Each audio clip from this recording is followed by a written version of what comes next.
Air vice marshal S Shankar, जो PO हैं, doctor हैं, मैथमेटिशियन हैं, कई पेटेंट इनके नाम हैं, राइटर हैं, लेकिन आप सबको एक सरप्राइज आज यहाँ पे आग्रह करूंगा सर। Thank you.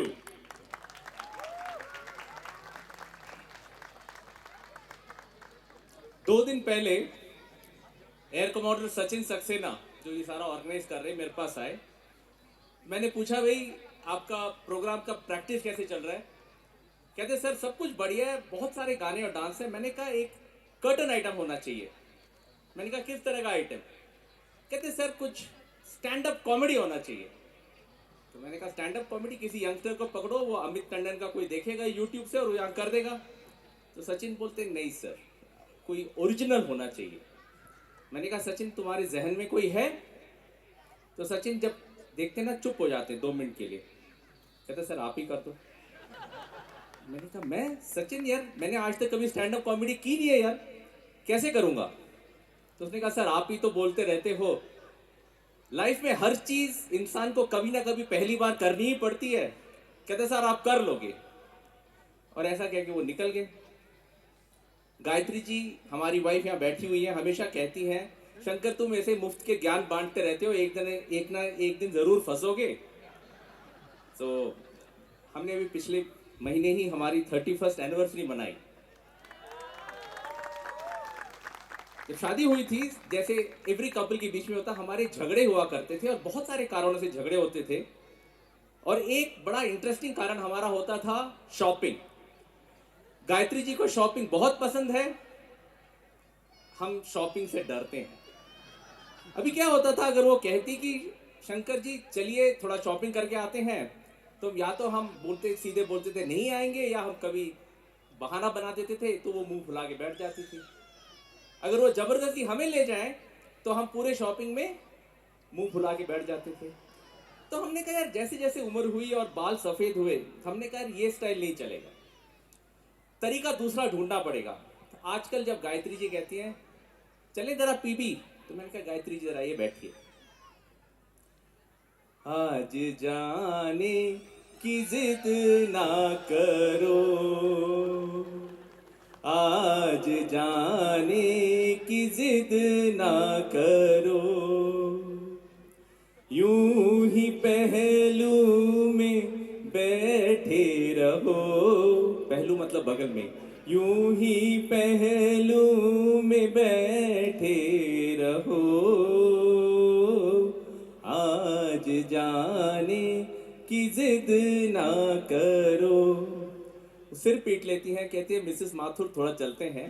पर अच्छी बात यह कि इस बात पे एटलीस्ट हमारा झगड़ा नहीं होता। 2 महीने पहले सचिन को तो आप जानते हैं, उन्होंने मेरे को फ़ोन किया और कहते सर एक लड़का थोड़ा परेशान है, आप थोड़ा उससे बात कर लीजिए। मैंने कहा क्या बात है यार? कहते सर कुछ नहीं, थोड़ा मैरिटल डिस्कॉर्ड चल रहा है। मैंने कहा सचिन तुम खुद साइकियाट्रिस्ट हो, तुम सॉर्ट आउट करो यार। कहते नहीं सर इतनी बड़ी बात भी नहीं है, आप ही कर लो, थोड़ा आप अपने स्टाइल से करो। मैंने कहा ठीक है, उसे भेज दो। तो वो आया। मैंने कहा क्या बात है यार? कहते सर 2-3 साल हो गए, अक्सर हमारी झगड़ा होता रहता है। कहते मैं सर समझ नहीं पाया हूँ कि मेरे वाइफ के मन में क्या चल रहा है और मेरे से क्या चाहती है। मैंने कहा रुक जाओ, तुमने इस एक सेंटेंस में 2 चीज़ें बता दी हैं। पहले आपने बोला आप समझ नहीं पा रहे आपके वाइफ के मन में क्या चल रहा है। इसका तो बहुत आसान आंसर है। कहता है क्या है सर? मैंने कहा आज तक दुनिया में कोई इंसान ये नहीं समझ में पाया कि उसकी वाइफ के मन में क्या चल रहा है, तो तुम इस बात से परेशान होना ही छोड़ दो। कहता ठीक है सर। कहता दूसरा सवाल जो तुमने बोला कि वो मुझसे क्या चाहती है, उसका मैं जवाब जानता हूँ। कहते क्या चाहती है सर? आप मेरी वाइफ को जानते हो, वो मिली है आपसे? मैंने कहा ना ना ना, दुनिया की हर वाइफ अपने हस्बैंड से सिर्फ एक चीज चाहती है। कहते रियली सर? बिल्कुल, और वो चीज नहीं है जो तुम्हारे दिमाग में घूम रहा है। कहते क्या चाहती है सर? कहते attention. All the wife wants is a little bit of attention. कहते सर अटेंशन तो मैं देता रहता हूँ उसको। कहता ना बेटा, अटेंशन 3 तरह के होते हैं, अमेच्योर, प्रोफेशनल और एक्सपर्ट। कहते सर बात तो कॉम्प्लिकेटेड होती जा रही है। मैंने कहा नहीं, मैं तुम्हें उदाहरण देता हूँ। जैसे आज शाम को यहाँ पे सबके घर में हुआ होगा, वाइफ मान लीजिए तैयार हो रही है और आप यहाँ पे खड़े हैं, तो हर वाइफ ने अपने हस्बैंड से एक सवाल पूछा होगा थोड़े समय बाद, सुनिए मैं कैसे लग रही हूं। जो अमेच्योर होता है वो यहाँ पे बैठ के बोलता है, उसको आंसर पता है बहुत अच्छी लग रही हो, पर वो गलती क्या करता है, वो देखता नहीं, उनको बोलता है बहुत अच्छी लग रही हो। अब उसने देखा नहीं इनको, तो वो नाराज हो गई।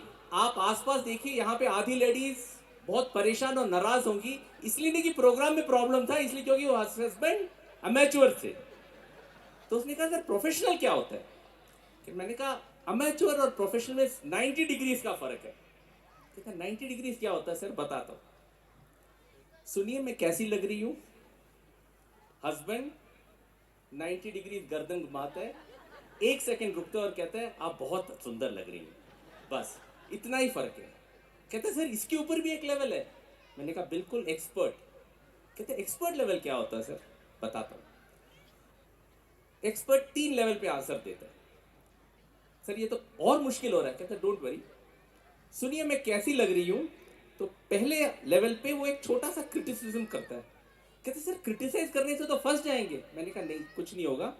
क्रिटिसाइज करने का भी तरीका है। सबसे पहले आप देखिए और बोलिए, देखिए आपकी साड़ी तो बहुत जच रही है आप पे, पर आप ये हार जो है ना, ये काले रंग की जगह पिंक वाला ट्राई कर सकते हो।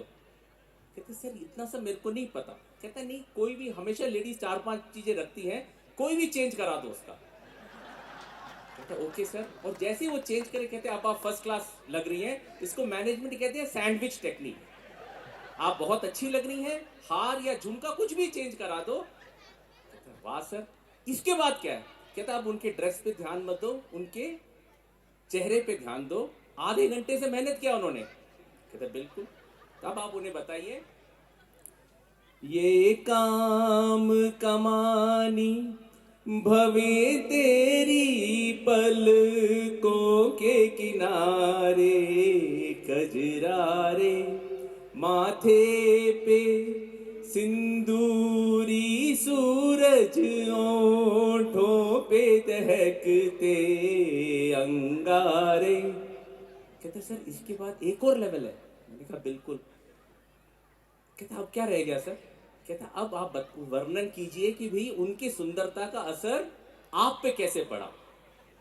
साया भी जो तेरा पड़ जाए, साया भी जो तेरा पड़ जाए, आबाद हो दिल का वीराना, चंदन सा बदन चंचल चितवन। Thank you.